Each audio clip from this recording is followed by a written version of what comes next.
호의가 계속되면 그게 권리인 줄 알아요. 이게 영화 부당거래에 나오는 명대사입니다. 우리가 뭐 일상적으로도 많이 사용하죠. 예수님의 제자들은 출신, 학벌, 능력, 재력으로 따지면 예수님의 제자가 되기에는 턱없이 부족한 사람들이었습니다. 유대 지방의 예루살렘 중심으로 수많은 인재들이 많았거든요. 그런데 이 갈릴리 출신의 이 사람들이 예수님의 제자가 된 건 전적으로 예수님이 베풀어 주신 은혜입니다. 근데 시간이 지나고 은혜가 반복되면서 제자들에게 이 제자의 자리가 은혜가 아니라 권리로 변해버린 거예요. 이제는 예수님의 제자 자리에 만족하지 않고 세상의 부귀영화를 한 자리 하겠다고 거기까지 나가버린, 그 욕심이 거기까지 나가버린 거예요. 이때 등장한 한 사람이 이 모든 제자들을 긴장하게 만들었어요. 17절을 한번 볼까요? 17절 같이 읽겠습니다. 시작. 예수께서 길에 나가실새 한 사람이 달려와서 꿇어앉아 묻자오되 선한 선생님이여 내가 무엇을 하여야 영생을 얻으리까? 예수님이 길을 가고 계시는데 갑자기 이 사람이 뛰어와서 예수님 앞에 무릎을 탁 꿇고는 예수님 어떻게 해야 내가 영생을 얻습니까? 이렇게 물었어요. 사실 이 사람이 나와서 예수님께 영생에 대한 이야기로 시작했지만 진짜 그 사람이 원하는 건 뭐였냐면 나도 예수님의 제자가 되고 싶다라는 거예요. 21절에 보면 그게 드러나요. 자, 마태와 누가복음에 보면 이 사람의 정체를 밝히고 있어요. 마태복음에 보면 이 사람을 청년이라고 표현을 하는데 이 청년에 해당하는 네아니스코스라는 단어, 이 단어는 20세에서 40세 사이의 남자를 일컫습니다. 그러니까 가장 젊고 좋은 나이죠. 그리고 누가복음에는 이 사람을 관리다 이렇게 표현해요. 이 관리라고 해당하는 이 아르콘이라는 단어는 지도자 또는 회당장 또는 사내들인 공예 회원이라고 번역할 수 있는 단어입니다. 예수님과 이 청년이 나눈 대화를 보면 이 청년은 어렸을 때부터 율법의 교육을 받고 율법을 철저하게 지켜온 바리새파 이 가문의 사람이라는 게 드러나죠. 그리고 출신 지역도 갈릴리가 아니에요. 수도입니다. 예루살렘 주변으로 이 유다 출신이에요. 유다 지역 출신입니다. 심지어 부자죠. 자, 정리하면 이 사람은 젊고 유능하고 엘리트의 가문이고 부자 청년입니다. 모든 면에서 예수님의 제자들과는 비교도 되지 않을 만큼 잘난 사람이에요. 앞으로 이 사람을 부자 청년이라고 부르겠습니다. 이 부자 청년이 달려와서 예수님께 무릎 꿇고 제자가 되게 해달라고 간청을 하니까 그 제자들 사이에, 예수님의 제자들 사이에 긴장감이 감돌 수밖에 없잖아요. 사실 예수님께 와서 제자 삼아 달라고 했던 사람들은 이 사람들만 있었던 게 아니에요. 많은 사람들이 예수님 나도 제자 되게 해주십시오, 나도 따라가게 해주십시오 이렇게 했던 사람들이 많아요. 그런데 그들 대부분은 누구냐 하면 예수님께 병고침을 받았거나 가난하거나 없는 사람들이 대부분이었습니다. 제자들이 생각할 때 그들은 아무리 생각해도 자기들보다는 못하다고 생각하니까 그렇게 물어봐도 별로 긴장을 하지 않았습니다. 그리고 예수님은 그들의 청을 한 번도 들어붙인 적이 없어요. 다 돌려보냈습니다. 가서 부모님한테 가족에게 먼저 복음 전해라. 나는 머리 둘 곳도 없다. 여원도 굴이 있고 공중에 새도 집이 있는데 나는 머리 둘 곳도 없다. 그러면서 다 돌아가라 이렇게 다 돌려보냈거든요. 자, 그런데 이번에는 상황이 달라요. 부자 청년은 모든 면에서 제자들보다 뛰어나잖아요. 자기들보다 다 뛰어나잖아요. 예수님을 대하는 태도도 무례한 자기들보다 얼마나 비교도 안 될 만큼 예의 바르고 깍듯해요. 와서 다 무릎 꿇고 제자 되면 안 되겠냐고. 그리고 그냥 사람이 아니잖아요. 모든 걸 다 갖춘 사람이 예수님께 나와서 그렇게 하니까 긴장이 안 되겠어요. 만약 예수님이 이 사람을 제자로 받아들인다면 누가 봐도 베드로는 수제자 자리를 내놔야 될 상황이에요. 자, 야속하게도 이 예수님은 부자 청년을 이 청을 단번에 거절하지 않고 면접과 같은 대화를 이어가십니다. 그냥 대화가 아니고 면접하는 것 같은 대화를 이어갔어요. 선생님, 내가 어떻게 해야 영생을 얻겠습니까? 계명을 지키거라. 어떤 계명을 지켜야 됩니까? 살인하지 말라, 간음하지 말라, 도둑질하지 말라, 속여 빼앗지 말라, 내 부모를 공경하라. 이 청년이 콧웃음이 난 거예요. 아니 그런 것 좀 제가 어릴 때부터 다 지켰습니다. 그런 것 좀은 제가 다 합니다. 뭐가 더 부족합니까? 이렇게 이야기를 하는 거예요. 예수님은 이 청년을 보시고 사랑하셨다 이렇게 이야기를 해요. 제자들의 눈에, 예수님의 눈에서 하트가 뿅뿅 나오는 게 보인 거예요. 아니 이런 사람이 내 제자가 된다고 너무 좋다는 이 표정이 다 보였다라는 거예요. 이 마가복음을 누가 기록했냐면요, 베드로의 영적인 아들, 그러니까 베드로부터 영적인 교육을 받고 그리고 베드로가 사역할 때 헬라어로 통역했던 마가가 기록한 게 이 마가복음입니다. 그러면 이 마가복음의 내용의 대부분은 다 누구로부터 들은 이야기예요? 베드로로부터 들은 이야기입니다. 자, 그러면 예수님이 사랑스러운 눈빛으로 그 청년을 바라봤다는 건 누구 이야기예요? 베드로 이야기예요. 마가복음에만 이 이야기가 기록이 되어 있습니다. 그러니까 베드로가 볼 때 예수님의 눈에 하트가 뿅뿅 나오고 막 자기들한테 주지 않던 그 눈빛을 막 주고 있으니까 이게 지금 평생 베드로의 마음에 지금 남아있는 거예요. 그러니까 마가에게 그 이야기를 했다라는 이야기입니다. 면접을 보듯 대화하던 예수님이 부자 청년에게 마지막으로 한마디 하셨습니다. 이 질문을 통과하면 뭐예요? 제자 확정. 이 질문을 통과하면 바로 제자인 거예요. 자, 21절을 한번 볼까요? 21절 같이 읽겠습니다. 시작.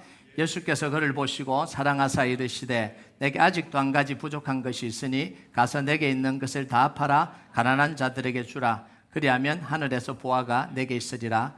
그리고 와서 나를 따르라 하시니. 이 제자들이 좀 긴장하고 있는데 이제 이 질문에 대해서만 예 그렇게 하겠습니다 그러면 제자 확정이에요. 자, 그런데 안타깝게 이 부자 청년은 재물이 많아서 예수님의 요구를 받아들이지 못합니다. 슬픈 기색을 띠고 근심하며 예수님을 떠났다 이렇게 나와요. 자, 부자 탈락으로 베드로는 속으로 쾌재를 불렀습니다. 긴장감이 높아졌다가 긴장감이 쫙 이제 낮아진 거죠. 자, 그러나 예수님은 부자 청년이 떠난 뒤에도 부자 청년 이야기를 멈추지 않습니다. 24절 25절 한번 볼까요? 같이 읽겠습니다. 시작. 제자들이 그 말씀에 놀라는지라 예수께서 다시 대답하여 이르시되 얘들아 하나님의 나라에 들어가기가 얼마나 어려운지 낙타가 바늘기로 나가는 것이 부자가 하나님의 나라에 들어가는 것보다 쉬우니라 하시니. 예수님의 이 말을 이해하기 위해서는 예수님과 부자 청년이 나눈 이 대화를 다시 되짚어 봐야 돼요. 부자 청년이 원한 게 뭐였죠? 영생으로 시작했지만 나도 제자 되게 해달라 이런 겁니다. 그것도 간절히 원했잖아요. 예수님 앞에 무릎 꿇고 제발 좀 제자 되게 해달라 이렇게 이야기했습니다. 그런 부자 청년을 향해서 예수님 뭐라 그러냐면 그래 너무 착하다, 너무 잘했다, 너 다 갖추었다. 그런데 한 가지만 딱 부족한데 그 한 가지 하면 내 제자 하자 이렇게 이야기한 거잖아요. 네가 있는 재산을 팔아서 가난한 자에게 주라 이렇게 이야기한 거예요. 자, 여기서 예수님이 요구한 내 재산을 다 팔아, 전 다 팔아서 가난한 사람에게 주라, 이건 전 재산을 팔아라는 이야기는 아니에요. 빈털터리가 되어야, 네 재산이 다 없어져야 비로소 내 제자가 될 수 있다, 이런 표현이 아닙니다. 여러분, 하나님은 한 번도 영생을 얻기 위해서 재산을 다 팔아야 된다고 하신 적이 없잖아요. 제자가 되기 위해서는 네가 갖고 있는 재산 다 없애버려라 이렇게 하신 적이 없잖아요. 이렇게 하는 사람들이 있어요. 누구예요? 이단들. 그러니까 이렇게 하나님을 사랑하면 집 팔고 이 부모 떠나고 와라, 이거 다 이단이에요. 우리 교회에서 그런 소리 하면은 빨리 네, 그거 안 되는 거예요. 아무리 사랑해도, 하나님을 아무리 사랑해도요, 집 다 팔고 재산 다 팔아야 제자 되고 영생 주겠다 이런 적은 없어요. 그건 성경에 나오지도 않아요. 모세의 이 글, 모세의 글을 모아놓은 게 이제 창세기, 출애굽기, 레위기, 민수기, 신명기, 모세 오경, 이걸 토라라고 이야기를 합니다. 글로 전해진 걸 이걸 토라라고 이야기를 해요. 자, 그런데 글 말고 말로 전해진 율법이 있습니다. 유대인들이 봤을 때 그걸 모아놓은 걸 뭐라고 이야기를 하냐면 미슈나라라고 이야기를 해요. 이게 두 가지를 다 유대인들이 지키고 있었거든요. 근데 그 미슈나에 보면 사람이 구제를 하기 위해서 누군가를 돕더라도 자기 재산의 5분의 1 이상을 쓰면 안 된다, 이렇게 기록이 되어 있어요. 그러니까 가난한 자, 병든 자, 나그네, 고아를 하더라도 자기 재산의 5분의 1을 넘으면 안 된다, 이렇게 기록을 해놓은 거예요. 이런 문화 속에서 예수님이 지금 이야기를 하시는 거예요. 그러니까 이런 상황을 감안한다면 예수님이 전 재산을 팔아라고 한 건 문자 그대로 전 재산을 팔아라는 게 아니잖아요. 이 청년이 뭐라고 이야기했어요? 예수님, 그거 어릴 때부터 다 지켰습니다. 율법, 그거 제가 다 지켰어요. 그렇게 이야기를 하니까 뭐라고 이야기하는 거예요? 말로만 하지 말고 너 재산 팔아서 가난한 사람 도우라는 거예요. 이 바리새파 사람들이 주로 말로 하잖아요. 그러니까 진짜 네 재산을 팔아서 가난한 사람을 도우고 행동을 보이라. 그리고 난 뒤에야 네가 내 제자가 될 수 있다. 그거 증명하라, 이런 이야기입니다.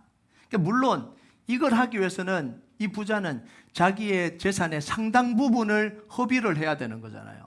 부자의 재산의 5분의 1, 이게 얼마나 많아요? 여러분은 큰 나무 교회 교인이 되려면 5분의 1을 드려야 된다. 그러면 아무도 없을 거예요, 여기. 다 도망갔을 거예요. 예상치 못한 예수님의 요구에 부자 청년은 뭐 했다고요? 슬픈 기색을 띠고 근심하며 갔다, 이렇게 욕하고 간 거 아니에요? 슬픈 기색을 띠고 근심하며 갔다라는 거예요. 자기가 원하는 걸 얻지 못해서 울상이 되어서 갔다라는 거예요. 예수님께 나올 때 이 말을 기대하고 나온 게 아닌데 그냥 내가 가서 간청하면 받아줄 거라고 하고 내가 열심히 하면 받아줄 거라 그러는데 갑자기 생각지도 못한 네 재산을 팔아서 가난한 사람을 도우라 그러니까 이게 한 방을 얻어맞은 거죠. 한 번도 생각해보지 않은 이야기를 예수님이 하신 거예요. 예수님의 제자가 되고 싶긴 한데 그걸 하기 위해서 지불해야 되는 대가가 너무 큰 거예요. 자기 재산을 손해보고 싶지는 않고 제자는 되고 싶고 그러다가 고민하다가 슬픈 기색을 띠고 떠나간 겁니다. 여러분, 이건요, 예수님을 만나고 난 뒤에 내 재산의 절반을 내어놓고 토색한 게 있으면 4배로 갚겠다고 했던 이 삭개오와의 모습과는 정반대잖아요. 다른 모습이잖아요. 여러분, 기회비용이라는 게 있습니다. 잘 아시잖아요. 두 가지를 동시에 가질 수 없기 때문에 하나를 가지면 다른 하나는 포기를 해야 되는 겁니다. 일을 하면 돈을 벌 수 있고 그 시간에 애인이랑 데이트를 하면 즐거운 시간을 보낼 수 있습니다. 두 개를 동시에 하지 못하잖아요. 돈을 벌기 위해서는 애인과 데이트하는 즐거움을 포기해야 되고 애인과 즐거운 데이트를 하기 위해서는 돈을 버는 걸 포기해야 되는 거죠. 그래서 돈을 버는 것과 데이트는 서로 기회비용이 되어버리는 거예요. 동시에 할 수 없는 기회비용이 되어버리는 거예요. 자, 우리의 모든 선택은 그냥 되지 않습니다. 기회비용을 발생시켜요. 관계를 지키기 위해서 돈을 포기하기도 하고요. 그렇죠? 좀 돈 이렇게 포기하더라도 내 관계 지켜야지, 이런 게 있잖아요. 그리고 돈을 얻기 위해서 관계를 포기하기도 합니다. 자, 돈의 액수가 적으면 돈을 포기해요? 관계를 포기해요? 돈을 포기할 가능성이 많습니다. 돈이 작을 때는. 자, 돈의 액수가 크지만 어떻게 되죠? 안 그랬으면 좋겠는데 관계를 포기할 가능성이 많아져요. 그래서 동업하고 사기치죠. 친구를 속이죠. 애인을 배반하죠. 애인은 돈 때문에 배반하는 경우는 잘 없긴 한데 하여튼 그렇습니다. 자, 그런데 그에게 돈도 누구 앞에서는 힘을 잃게 되냐면 자기 자식 앞에서는 힘을 잃게 됩니다. 자기 자식을 위해서는 뭐까지 내놔요? 목숨까지도 내놓는 게 이게 부모잖아요. 그래서 이럴 때 부모에게 자식은 모든 것을 기회비용으로 만들어버리면 절대적인 가치가 되는 거예요. 절대적이잖아요. 모든 게 자식 앞에서는 기회비용, 다 탈락이에요. 그래서 이걸 신앙적으로 말하면 뭐냐면 신이고 우상인 거죠. 이걸 신이고 이걸 우상이라고 불러요. 여러분, 그런데 자식을 넘어서 돈을 선택하는 이 부모도 있으니 참 세상이 참 어려워졌습니다. 그죠?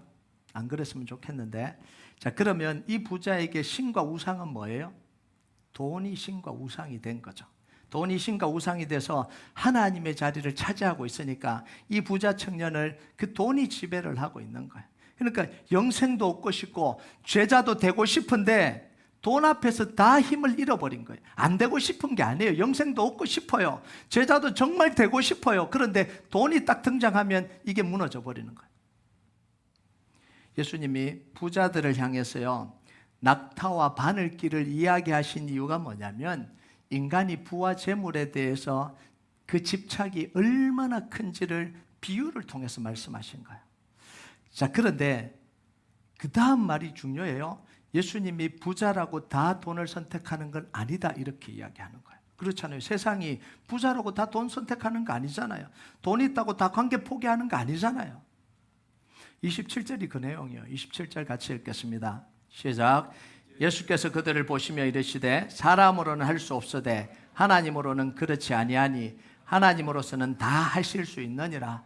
하나님으로는 다 하실 수 있다는 게 하나님이 기적을 일으켜서 낙타를 바늘기로 들어가는 기적을 행하신다는 거예요? 이런 이야기가 아니에요. 물론 하실 수 있어요. 그런데 안 해죠. 능력은 있는데 안 합니다. 능력 있다고 다 하실 필요는 없어요. 그죠?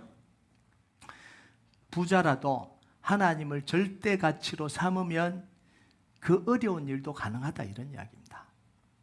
정말 예수 그리스도를 구주로 고백하는 사람은 자기의 부와 명예보다 하나님을 절대 가치로 여깁니다. 마가는 이 예를 나중에 보여줘요. 그게 누구냐면 아리마대 요셉입니다. 아리마대. 15장, 마가복음 15장 43절 한번 볼까요? 같이 읽겠습니다. 시작.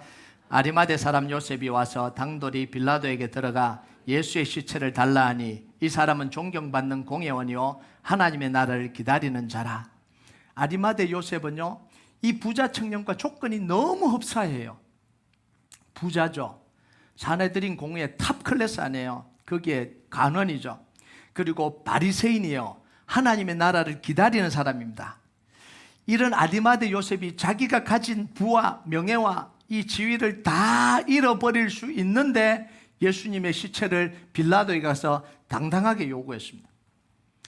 여러분, 예수님의 이 사형을 주도한 사람들이 누구예요? 결의한 사람들이 누구예요? 사내들인, 유대인 사내들인 공의회의 그 조직이에요.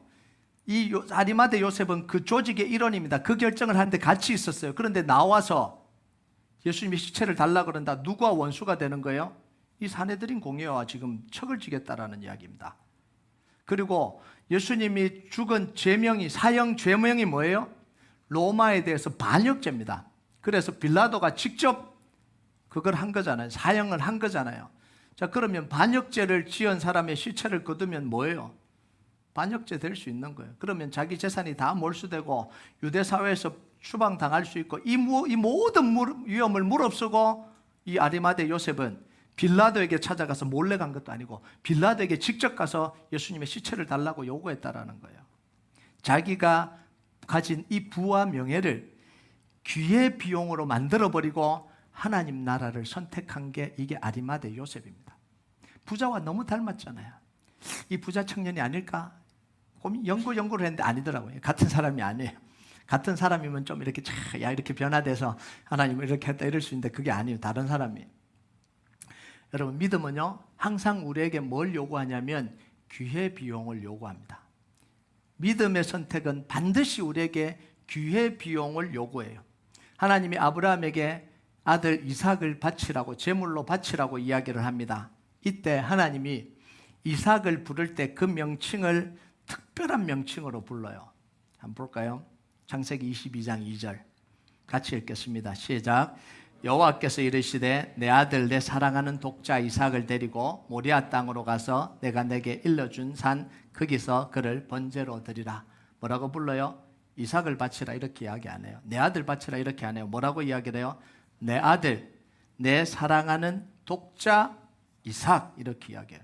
왜 하나님 이렇게 이야기했을까요? 그냥 이삭 바치라, 내 아들 바치라 할 수 있는데도 아브라함의 눈빛을 아는 거예요. 아브라함이 지금 이삭을 어떻게 보고 있는지 하나님 입으로 지금 말씀하고 있는 거예요. 네가 그렇게 아끼고 네 독자를 그렇게 끼고 있고 전부라고 생각하고 있는 그 이삭, 이렇게 이야기를 하는 거예요. 하나님의 눈에 그게 다 보인다라는 이야기예요. 어느 순간 아브라함에게 이삭이 신의 자리, 우상의 자리로 들어오고 있다는 거예요. 이삭이 하나님의 자리를 차지하고 있는 한 아브라함에게 하나님의 통치가 온전히 이루어지겠어요? 안 이루어지겠어요? 못 이루어지는 거예요. 내가 하나님보다 더 사랑하는 영역이 있으면 그 영역에서는 하나님의 통치가 안 이루어져요. 기도도 열심히 하고 헌신도 하고 선교도 가고 다 가요. 그런데 어느 한 부분을 하나님보다 더 사랑하는 게 있어요. 다른 부분에서는 다 통치가 이루어지는데 이 문제 속으로만 들어가면 하나님이고 없어요. 하나님도 없어요. 하나님도 없어요. 그게 어떤 사람의 돈이고 결혼이고 명예고 자리, 정말 신실하고 정말 잘 섬기고 뭐 다 하는 것 같은데 딱 요 문제로만 가면 확 바뀌어버리는 거예요. 자기 마음대로 선택을 해버립니다. 이게 뭐냐면 하나님보다 더 사랑하는 거예요. 통치가 이루어질 수 없는 거예요. 그래서 우상이에요. 우상이 죽어야 하나님의 통치가 이루어지는 거예요. 그래서 이삭을 드리라는 건 네 아들 잡아서 죽이라 이런 이야기가 아니에요. 우상을 바치라는 거예요. 우상을 드리라는, 우상을 태우라 이런 이야기인 거예요. 여러분 이걸요 하나님께 한번 적용해 봅시다.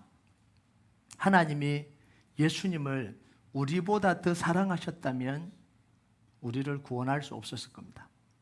어떻게 내어놓으시겠어요? 우리를 위해서 예수님을 희생제물로 내어놓지 못했을 겁니다. 예수님을 더 사랑하셨다면. 십자가는요 하나님이 우리를 향한 하나님의 사랑이 예수님을 향한 사랑을 뛰어넘었다라는 걸 보여주는 거예요. 그러니까 예수님을 인간의 몸을 입고 이 땅에 보내시고 십자가에서 다 죄의 짐을 지고 죽게 하신 이유가 뭐예요? 우리를 사랑하기 때문에. 우리가 하나님께 이 사랑을 받은 거예요. 구원을 얻었다라는 건 뭐냐면 하나님이 이런 사랑으로 우리를 사랑하셨다라는 거예요. 그게 요한복음 3장 16절입니다. 같이 읽겠습니다. 시작. 하나님이 이 세상을 이처럼 사랑하사 독생자를 주셨으니 이는 그를 믿는 자마다 멸망하지 않고 영생을 얻게 하려 하심이라. 이처럼이 뭐예요? 자기 아들 독생자 예수님 아들을 뛰어넘는 그 사랑을 우리에게 베푸셨기 때문에 이 구원의 역사가 일어났다라는 거예요. 그래서 신앙은 종교적인 행위로 절대로 대체할 수가 없어요. 하나님이 이 사랑을 베풀어 주셨는데 내가 열심히 할게요. 열심히 뭔가를 할게요. 이게 어떻게 가능하냐는 거예요. 이 사랑을 받은 걸 알면 신앙은 종교적인 행위로는 절대 할 수 없다라는 걸 알게 되는 거예요. 신앙은요 하나님을 사랑하는 것일 수밖에 없는 거예요. 이걸 알면. 그래서 하나님이 이스라엘 백성들에게 몸과 마음과 뜻을 다하여 나를 믿으라 이렇게 하지 않고 뭐라고 이야기해요? 나를 사랑하라 이렇게 이야기하잖아요. 몸과 마음과 뜻을 다하여 율법을 죽도록 지키라 이렇게 안 하잖아요. 나를 사랑하라 이렇게 이야기를 하잖아요. 그래서 하나님을 사랑하는 게 뭐냐면 믿는 거예요. 자꾸 믿음을 종교적인 행위로 몰아가면 안 돼요. 뭘 했냐 이게 아니에요. 하나님을 향한 사랑의 크기가 믿음의 크기인 거예요. 자, 부자 청년의 해프닝이 끝나 그걸 지켜보면서 제자들은 뭘 해야 돼요? 정신 차려야 되잖아요.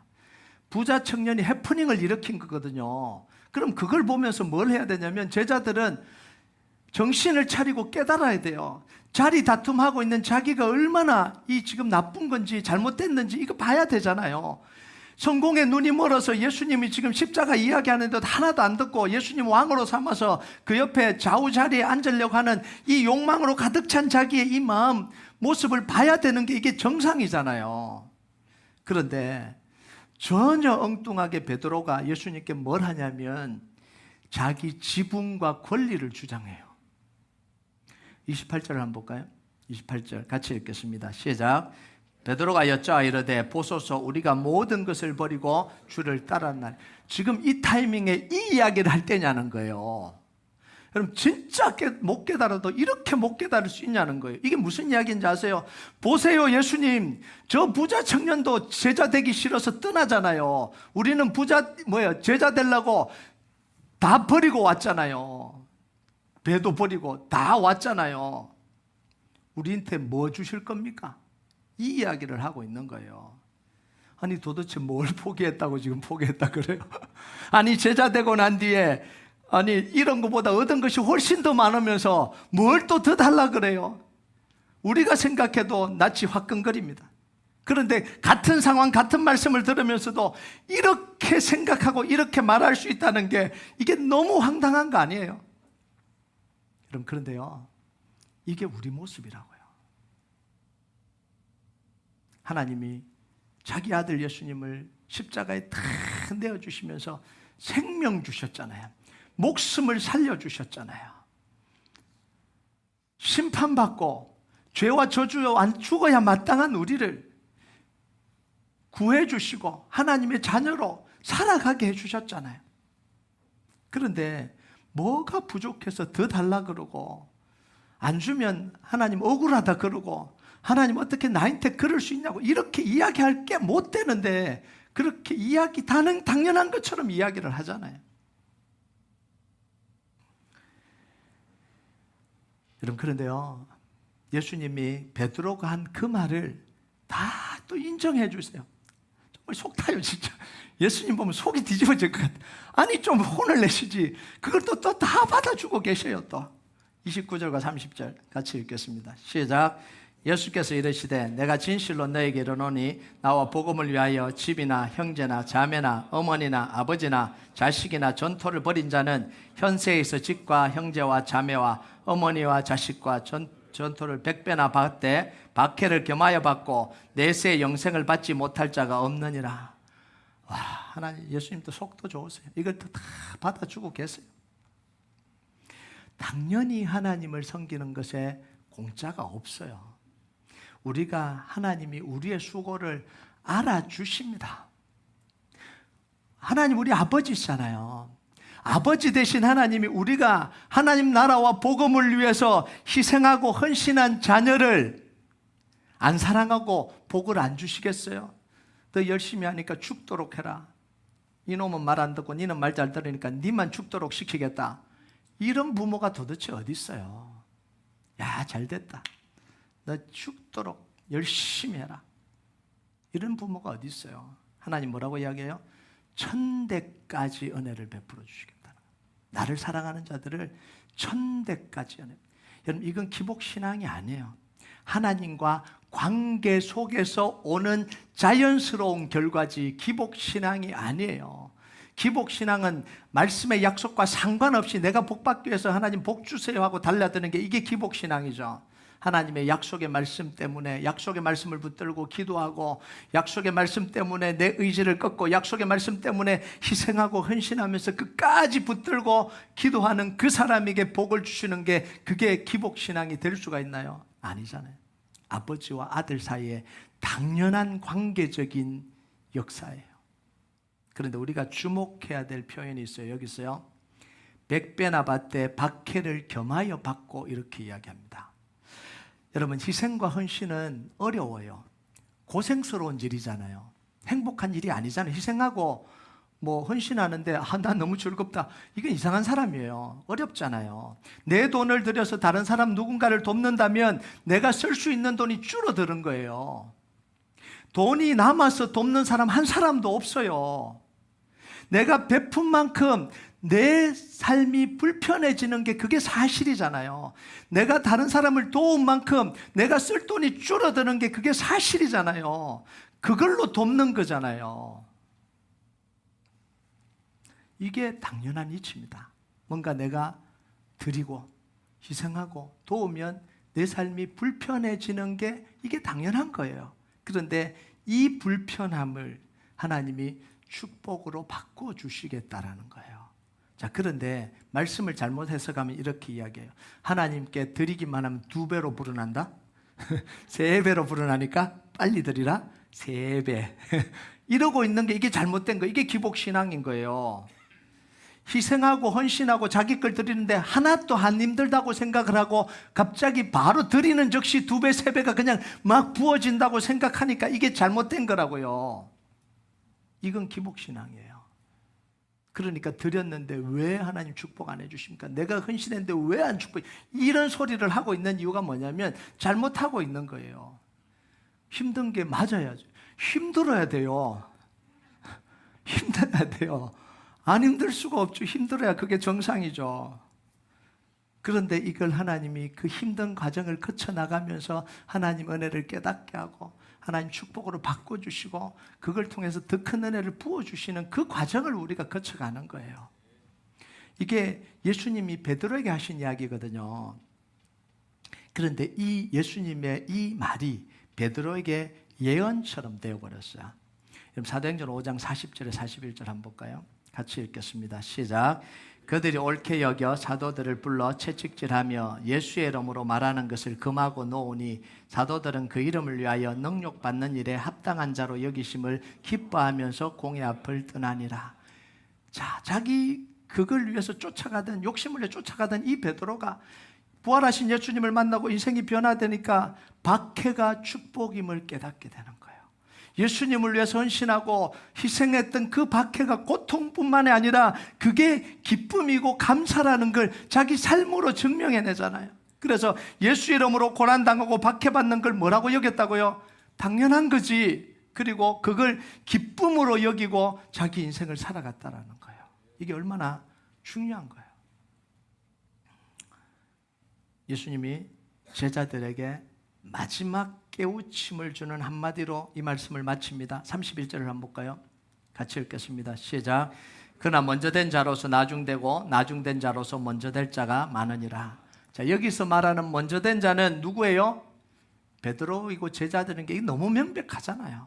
그리고 나중된 자는 베드로와 제자들 외에 다른 사람들인 거죠. 자, 베드로와 제자들이 이 말씀을 왜 했겠어요? 예수님 왜 이 제자들에게 했겠어요? 깨닫기를 원해서, 바로 서기를 원해서.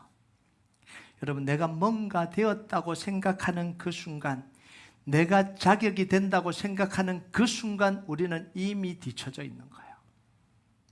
그 생각하면 뒤쳐질 거야가 아니라 그 생각이 내 속에 찾아온 그 순간 나는 이미 먼저 됐던 사람이 나중돼 있는 거예요. 우리가 은혜로 여겼던 것들이 권리로 여겨지는 그 순간이 이미 나중된 순간이에요. 내가 자격이 있지, 내가 이 정도는 받아도 되지, 이렇게 생각하는 그 생각이 나의 속에 들어온 그 순간이 우리는 이미 나중된 거예요. 하나님 은혜가 너무 감사하고 섬기는 게 너무 감사하고 하나님이 나를 사랑해 주신 게 너무 감사하고 이랬던 마음이 어느 순간 그래 나는 자격이 되지, 이 마음이 들어온 순간 이미 우리는 뒤쳐져 버린 거예요. 하나님을 위해서 포기하는 게 하나도 없다면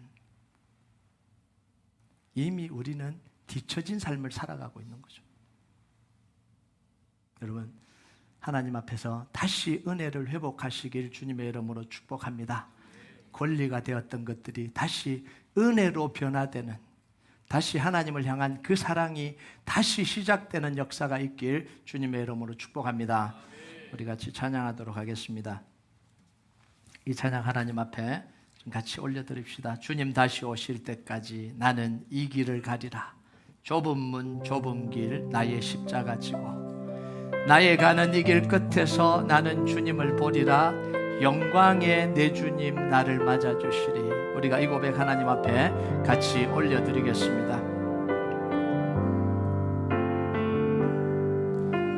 주님 다시 오실 때까지 나는 이 길을 가리라. 좁은 문 좁은 길 좁은 문 좁은 길 나의 십자가 지고 나의 가는 이 길 끝에서 나의 가는 이 길 끝에서 나는 주님을 보리라. 영광의 내 주님 우리를 맞아주실 겁니다. 내 주님 나를 맞아주. 주님 다시 오실 때까지, 주님 다시 오실 때까지 나는 일어나 달려가리라. 주의 영광 온 땅 덮을 때 나는 일어나 노래하리. 나는 일어나 노래하리. 내 사모하는 주님, 내 사모하는 주님, 온 세상 구주시라. 내 사모하는 주님, 내 사모하는 주님, 영광의 왕이시라. 우리 다시 한번 고백합니다. 주님 다시 오실 때까지, 주님 다시 오실 때까지 나는 이 길을 가리라. 좁은 문 좁은 길, 좁은 문 좁은 길, 나의 십자가 나의 가는 이 길 끝에서, 나의 가는 이 길 끝에서 나는 주님을 보리라. 영광의 내 주님 우리를 두 팔 벌려 맞이하십니다. 내 주님 나를 맞아주시. 주님 다시 오실 때까지, 주님 다시 오실 때까지 나는 일어나 달려가리라. 나는 일어나 달려가리라. 주의 영광 온 땅 덮을 때 나는 일어나 노래하리. 내 사모하는 주님, 내 사모하는 주님, 온 세상 구주십니다. 세상 구주시라. 내 사모하는 주님, 사모하는 주님, 영광의 왕. 주님 다시 오실 때까지, 주님 다시 오실 때까지 나는 일어나 달려갑니다. 나는 일어나 달려가리라. 주의 영광 온 땅 덮을 때